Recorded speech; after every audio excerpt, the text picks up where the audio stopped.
Football বিশ্ব এখন বুঁদ হয়ে আছে এক অবিশ্বাস্য দ্বৈরথে। গ্রেটেস্ট শো অন আর্থের মঞ্চে জার্মানি মিরোস্লাভ ক্লোজারের ঐতিহাসিক ১৬ গোলের রেকর্ডটি ভেঙে চুরমার হয়ে গেছে। আর এই রেকর্ড ভাঙার খেলায় ফুটবল প্রেমীরা দেখছেন দুই প্রজন্মের দুই মহাতারকা লিওনেল মেসি এবং কিলিয়ান এমবাপ্পের এক শ্বাসরুদ্ধকর রেস। প্রশ্ন এখন একটাই, বিশ্বকাপের ইতিহাসের সর্বোচ্চ গোলদাতার সিংহাসনটি শেষ পর্যন্ত কার দখলে থাকবে?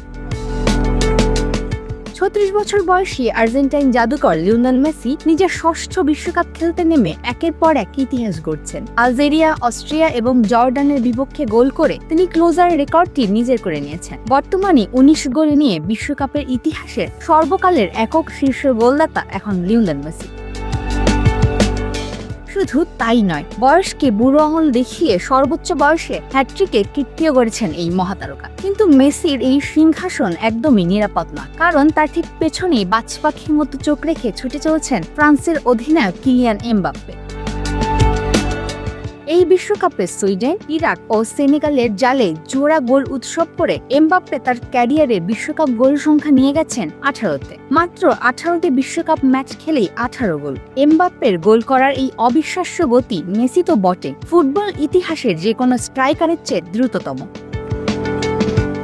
মেসি বর্তমান সিংহাসনে বসে থাকলেও বয়স এবং সময় দুই দিক থেকেই এগিয়ে আছেন ২৭ বছর বয়সী এমবাপ্পে। তবে ২০২৬ বিশ্বকাপের গোল্ডেন বুট এবং অল টাইম রেকর্ডের এই সরাসরি লড়াই ফুটবল ইতিহাসে অন্যতম সেরা রোমাঞ্চ তৈরি করছে। বাকি ম্যাচগুলোতে কে কাকে ছাড়িয়ে সেটাই এখন দেখার বিষয়।